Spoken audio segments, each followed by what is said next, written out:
Hello once again. Today we will continue our second chapter of history and this is straight to territory. Today we will read the remain point of this chapter and let's start with the point subsidiary alliance. In 1798, Governor General Lord Wellesley introduced the system of subsidiary alliance to establish British supremacy in India and to remove all the traces of French influence. And the Nizam was the first ruler to accept this alliance. 1798 में governor general Lord Wellesley ने इस system को introduce किया ताकि वो India के अंदर British supremacy को और ज़्यादा बढ़ा सके और जो फ्रेंच इन्फ्लुएंस है उसको बिल्कुल यहाँ से रिमूव कर सके। और सबसे पहले इस अलायंस को निजाम ने एक्सेप्ट किया और जो भी रूलर इस सब्सिडरी अलायंस को एक्सेप्ट करता था उसे कुछ रूल्स फॉलो करने थे। Now we will read about these rules. First rule is maintain British troop at his own cost and cede some territories for the purpose. Second, expel all non-English foreigners from his state. It means उसे अपने खर्च पर British troops को अपने territory के अंदर रखना होता था। सेकंड, कोई भी जो नॉन इंग्लिश फॉरेनर्स होता उसके स्टेट में उसको वहाँ से बाहर निकालना था। And he allow the British to supervise his relation with other Indian state. और ब्रिटिशर्स उसके किसी दूसरे स्टेट के साथ क्या रिलीजन है उस पर क्या रिलेशन है उस पर भी वो लोग ध्यान रखते थे, उसको भी सुपरवाइज करते थे।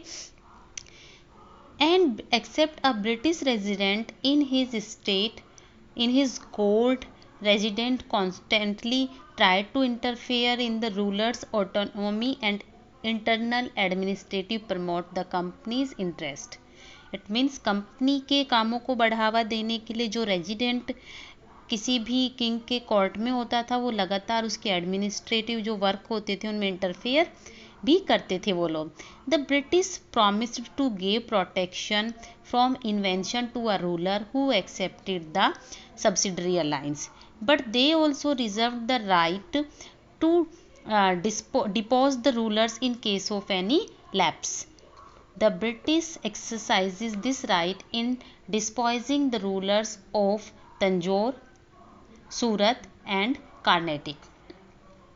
Now we will talk about the fourth Mysore War.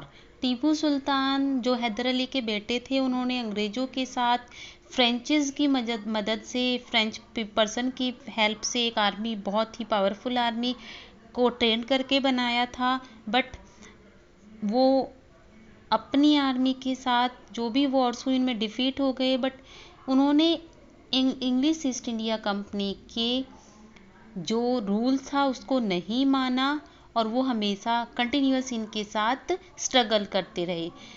उन्होंने फोर्थ जो मैसूर वॉर लड़ी उसका रीज़न था Tipu Sultan refuse to accept the subsidiary alliance led to the fourth Mysore war and the Nizam joined the British against Tipu. Tipu died in 1799 fighting bravely to defend his capital Srirangapattam. It means 1799 में बहादुरी के साथ लड़ते हुए अपने कैपिटल को defend करते हुए टीपू सुल्तान की डेथ हो गई। The British annexed large parts of Mysore and gave the Nizam a share of conquests. The remaining territories of Mysore now completely surrounded by the British territories were restored to an heir of Wadiyar family which reigned before the Haidar Ali. Wadiyar family थी जो हैदर अली से पहले मैसूर के ऊपर rule करती थी, उसी को उत्तराधिकारी फिर से उसी के फैमिली के किसी पर्सन को फिर से मैसूर का उत्तराधिकारी बना दिया गया। And the new ruler accepted the subsidiary alliance. Tipu's family was exiled to Vellore और टीपू की फैमिली को मैसूर से निकाल दिया गया, उन्हें वेल्लोर भेज दिया गया। Subjugation of Marathas. In 1770s an intense power struggle began among the Marathas chief and taking advantage of their disunity the British interfered in the internal affairs of Marathas and this led to 3 Anglo-Marathas wars.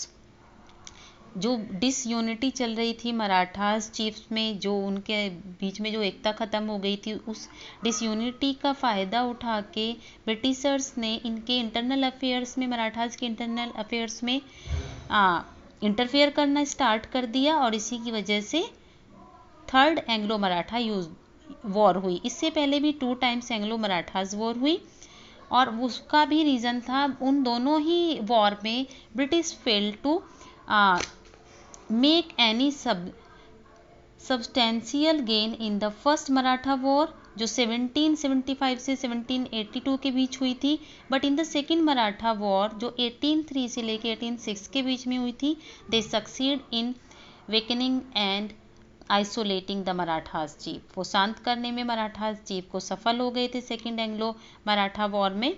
और third Maratha war is the reason, क्योंकि Marathas chief के बीच बहुत ज़्यादा disunity हो गई थी। इस चीज़ के एडवांटेज उठाई ब्रिटिशर्स ने, और उन्होंने फिर से मराठास चीफ के साथ वॉर किया। British paramountcy before third Maratha war. Before the outbreak of the third Maratha war, the British concluded a treaty at Amritsar with Ranjit Singh, the ruler of Punjab. Ranjit Singh and the British agreed to restrict their territories to the west and the east bank of Satluj respectively. Lord Hastings, who was Governor General from 1813 to 1823, bought many Indian states either under direct British control or under the terms of the subsidiary alliance. Lord Hastings जो थे governor general, वो 1813 से लेके 1823 तक governor general रहे। उन्होंने बहुत सारे इंडियन स्टेट को अपने अंडर में ले लिया, अपने कंट्रोल में कर लिया, और इस सब्सिडरी अलायंस का जो इन्होंने ये रूल निकाला था, इस रूल के को फॉलो कराने के अकॉर्डिंग उनके साथ, उनसे ये रूल्स फॉलो कराते गए, उन्हें हराते गए, डिफीट करते गए, और सब्सिडरी अलायंस वाला रूल उनसे फॉलो कराते गए। Britain's Indian territory expanded toward Nepal, the land of Gorkhas. Frequent border clashes ultimately led to an Anglo-Gorkha War, 1814 to 1816. The Gorkhas were defeated. Gorkhas भी हार गए, and they carried the provinces of Garhwal and Kumaon, where the British later built hill stations such as Almora, Nainital, Mussoorie, and Shimla. The Gorkhas also withdrew from Sikkim and accepted a British resident at Nepalese capital Kathmandu. The Gorkhas were henceforth recruited into the company's forces in large number. बड़ी संख्या में इन Gorkhas को British company में, British सेना के अंदर, British force में इन्हें रिक्रूट कर लिया गया। इंग्लिश ईस्ट इंडिया कंपनी के जो जनरल्स हुए, उन्होंने ही अल्मोड़ा, नैनीताल, मसूरी और शिमला इन हिल स्टेशंस को बनाया बाद में। The chiefs of Rajputana were forced to sign subsidiary treaties. Thus, on the eve of the Third Maratha War, the British had emerged as the paramount, it means supreme power in India. After that, Third Maratha War started, और ये तब हुआ जब Peshwa Bajirao second ने कोशिश की Maratha chiefs को organise करके ब्रिटिशर्स के अगेंस्ट खड़ा किया, but Bajirao was defeated, deposed and pensioned off to Bithur near Kanpur, and the office of Peshwa was abolished. The state of Satara was carved out of Bajirao territories and placed under the rule of descendant of Shivaji. Each of the Maratha chief was made to sign the subsidiary alliance.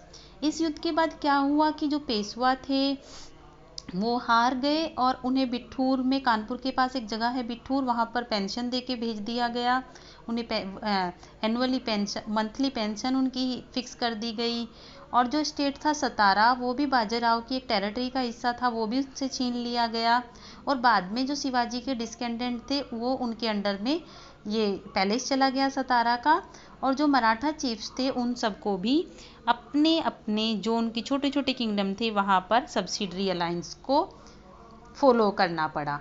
Resistance of British paramountcy. Sometimes even small kingdom resisted British paramountcy. For example Rani Chennamma, ये किट्टूर की queen थी, कर्नाटका में एक जगह है किट्टूर, वहाँ की queen थी। ये ब्रिटिशर्स के खिलाफ लड़ी किट्टूर में ताकि वो अपना साम्राज्य ना बना सके, but she was captured and imprisoned around 1824 and died in prison in 1829।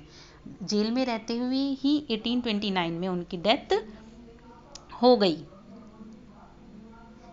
Her loyal lieutenant Rayanna of Sangolli continued the fight but was ultimately captured and hanged by the British in 1830। Rani Chennamma का एक लेफ्टिनेंट था, उनकी सेना में एक सेनापति था रयाना, वो लगातार अंग्रेजों के साथ लड़ता रहा, बट लास्ट में वो भी कैप्चर कर लिया गया और उसे फांसी पर लटका दिया गया 1830 में। Now we will read about the expansion of British rule in India and beyond. Afghanistan and Sindh के बारे में अब हम पढ़ेंगे। In the 1830s, fearing a Russian attack on India through Afghanistan, the British started interference in Afghanistan's internal affairs.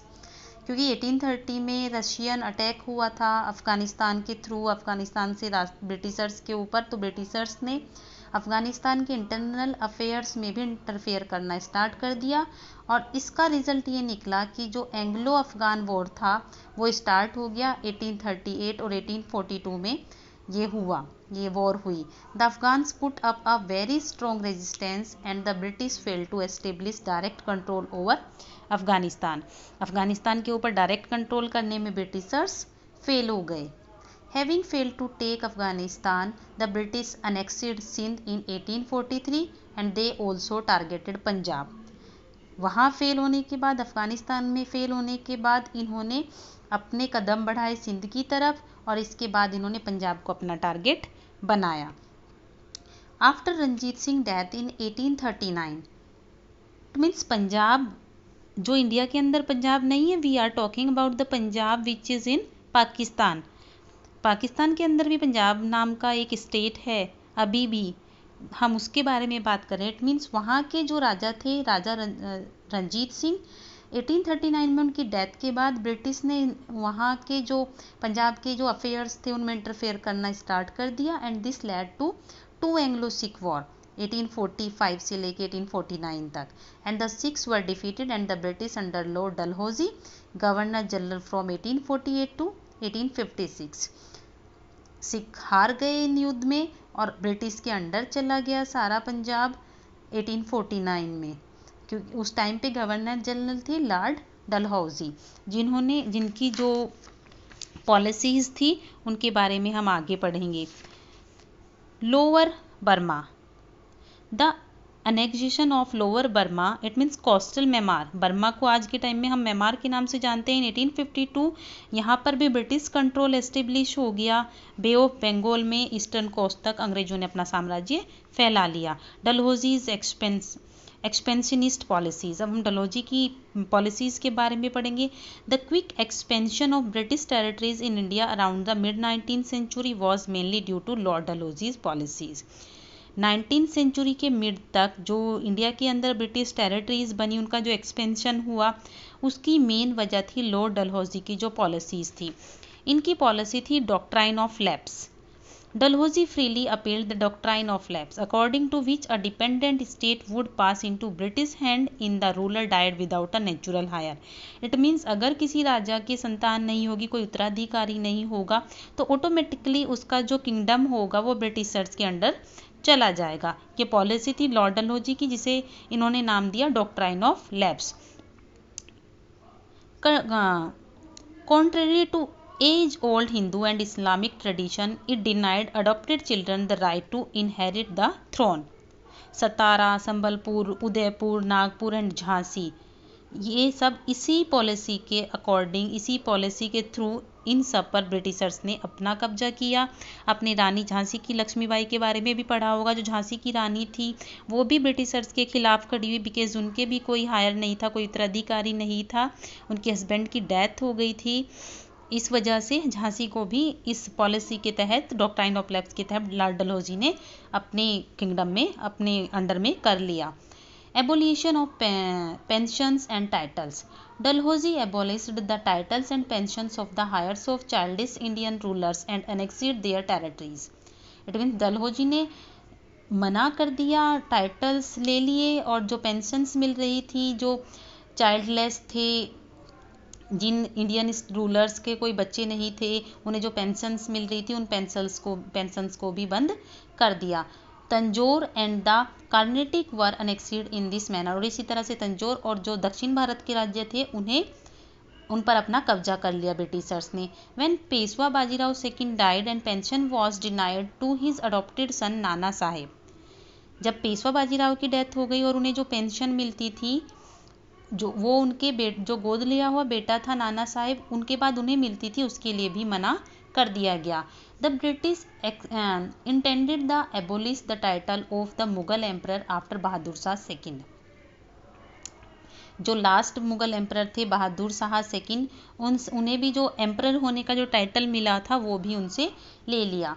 और भी बहुत सारी ऐसी अदर प्रोटेक्ट्स थे जिसके अकॉर्डिंग ब्रिटिशर्स ने इंडिया के अंदर अपना रूल चलाया, सारे यहाँ की जो भी किंगडम्स थे उन पर अपना अधिकार कर लिया.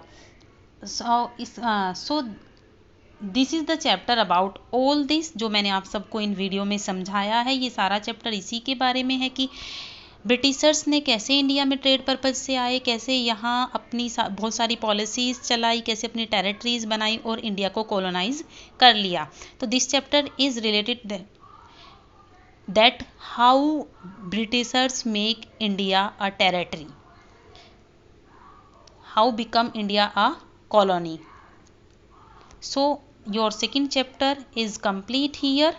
If you have any doubt, any query about this chapter, we will solve these queries, these doubts in the Zoom session. Thank you.